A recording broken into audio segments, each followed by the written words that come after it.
अस्सलामुअलैकुम वरहमतुल्लाहि वबरकातुहू। अभी ये चार्जर हमारे पास आया है, किसी दोस्त ने भेजा है। तो उसका कहना है कि ये बार बार आईसी ख़राब कर देता है। तो बहरहाल अभी हम इसको बनाएंगे और देखेंगे कि इसमें अभी क्या मसला आ रहा है। ये रजिस्ट्रेशन से ये ज़ाहिर तो ये सारी चीज़ें फटी हुई हैं, तो जो ख़राब चीज़ें इनको हम निकालेंगे। और ये चार्जर भी देखने में तो इसकी कंडीशन बहुत ही नाजुक लग रही है। बहरहाल अभी हमने स्क्रीन के इन्हें निकाल दिए, हम इसको हम चेक करेंगे कि अभी इसमें क्या मसला है, किस हालत में ये हमारे पास पहुंचा है। मॉसफेट इसका सही था, ब्रिज भी इसका सही था, 400 वोल्ट वाला कैपेसिटर ख़राब था और जिन्ना डायोड वगैरह ये सही थे। तो अभी 400 वोल्ट वाला कैपेसिटर तब्दील करेंगे और जो ख़राब कंपोनेंट हैं वो निकालेंगे, क्योंकि वो ख़राब हैं। ज़ाहिरी तो जो ख़राब हैं तो वो उसको तो निकालना ज़रूरी है। इसकी हालत देख कितनी बुरी हो गई है, रजिस्टर बिल्कुल ही फट गई है। बहरहाल और ये जो रजिस्टर जो होती हैं इनमें अगर रंग वगैरह लगा हो तो उनको निकालना बेहतर ऑप्शन है। और मिस्त्री हजरात क्या करते हैं, जो रजिस्टर जंग वगैरह लगी होती है उसको तब्दील नहीं करते हैं, तो उनको तब्दील करना चाहिए। इसका मॉसफेट सही था, आईसी इसकी ख़राब थी। बाकी ये पीएफ वगैरह जो ढीले वगैरह हैं तो इनको तो ज़ाहिर ये निकालना पड़ेगा। बहरहाल चार्जर बनाना इतना मुश्किल नहीं है, बहुत ही आसान है, बहुत ही आसान है। चार्जर की कुछ चीज़ें होती हैं वो अगर समझ आ जाएं तो बहुत ही आसान।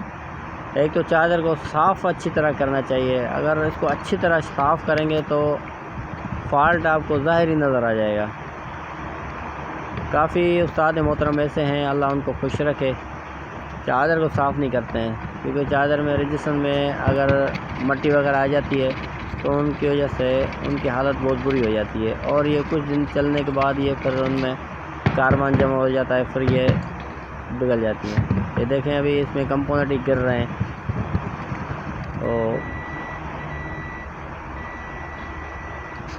इसका एक आईसी भी अजीब तरीके से ख़राब था, तो इसको आईसी भी तब्दील भी कर देते हैं। अभी आईसी का जो पिन नंबर 6 और ग्राउंड जो है ना वो शॉर्ट था आपस में। और काम जो है ना सफाई वाला वो अच्छा लगता है। अभी हम इसके वोल्ट चेक करेंगे।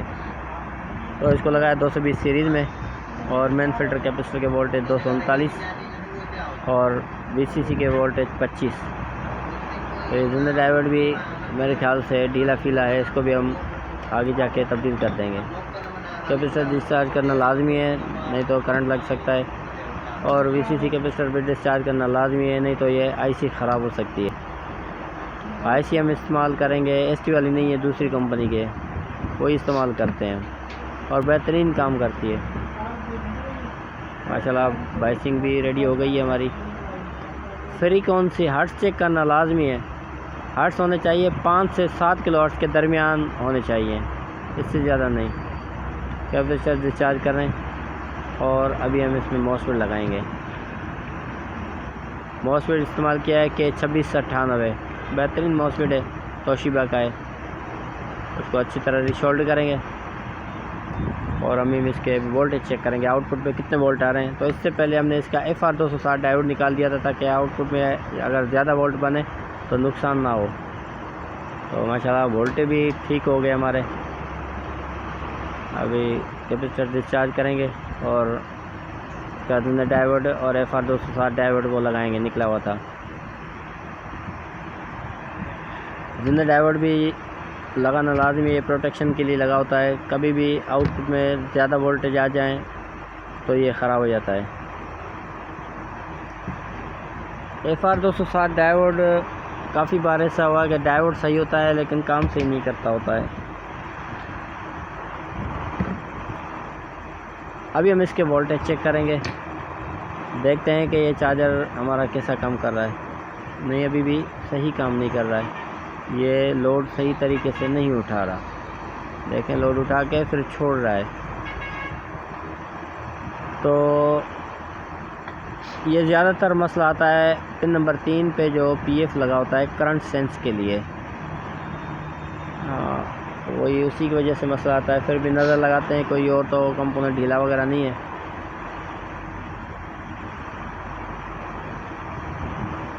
बहरहाल अभी तो इसमें मुझे कोई ऐसा और कंपोनेंट शक के तौर पे नहीं लग रहा है कि कोई ढीला या कोई जिसमें शक हो। तो हम जो है ना इसी पीएफ को ही तब्दील कर देते हैं, जो पीएफ लगा हुआ है 221। बहरहाल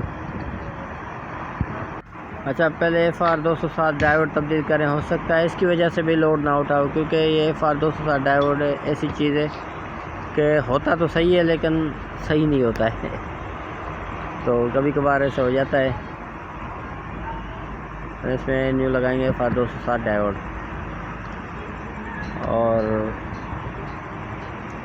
इसको अच्छी तरह रीशोल्ड करेंगे ताकि जो है ये अच्छी तरह सेट हो जाए। ये ढीला नहीं होने चाहिए। कोई भी शोल्ड करें तो उसको अच्छी तरह शोल्ड करें। अब ये पीएफ जो है ये इसमें लगा हुआ है 221 2 kV। तो जंग वगैरह इसमें जंग तो बहुत लगा हुआ था पहले से ही।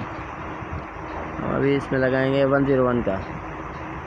इसमें कोई भी आप लगा सकते हैं, 471 लगा सकते हैं, 681 लगा सकते हैं, 221 भी चल जाएगा और 101 तो इसमें पहले से ही बोर्ड में लिखा होता है। तो हमारे पास अभी मौजूद है 101 101। तो इसको लगाएंगे, शोल्ड करेंगे इसको। बस शोल्डिंग का ख़ास ख्याल रखा करें। अगर शोल्ड अच्छे कंपोनेंट शोल्ड करेंगे, ढीले वगैरह ना हो। चार्जिंग के दौरान कुछ चार्जर गर्म भी होता है, ज़ाहिर है चॉपर लगा हुआ है, मॉस्फेट लगे हुए हैं, तो इसमें कोई लूजिंग ना पैदा हो। और जो एक्स्ट्रा पिन है इनको तो काटना चाहिए ताकि जो है ना ये आपस में टच ना हो जाए। हम इसको लगाएंगे सीरीज़ में और अभी हम चेक करेंगे कि हमारा मसला हल हुआ या नहीं हुआ है। थोड़ा मसला हल हुआ है, थोड़ा स्विचिंग में कुछ फ़र्क आ गया है। हमने डायरेक्ट 220 में लगा दिया है इस पर। तो ये थोड़ी पिनें हमसे ढीली हो रही हैं।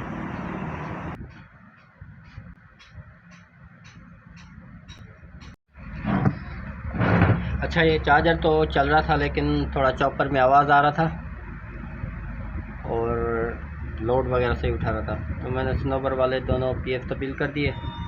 इसको भी मैंने एहतियातन तब्दील कर दिया और ये पीएफ लगाने से चॉपर वाला आवाज़ भी ख़त्म हो गया और पहले से बेहतर काम करने लगा है। अभी दोबारा इसको मैं आपको चेक करवाता हूँ। ठीक हो गया। अब ये 220 सीरीज़ में लग गया और अभी हम इसको ये ज़बरदस्त स्विचिंग कर रहा है। ठीक हो गया। अभी इसको 220 डायरेक्ट में लगा के और इसको चला उसके बाद ठीक हो गया। ये ज़बरदस्त काम कर। अभी हम इसको फिट करेंगे और फिर चेक करेंगे पंखा वगैरह चलता है नहीं। बैटरी तकरीबन 13 वोल्ट पर है।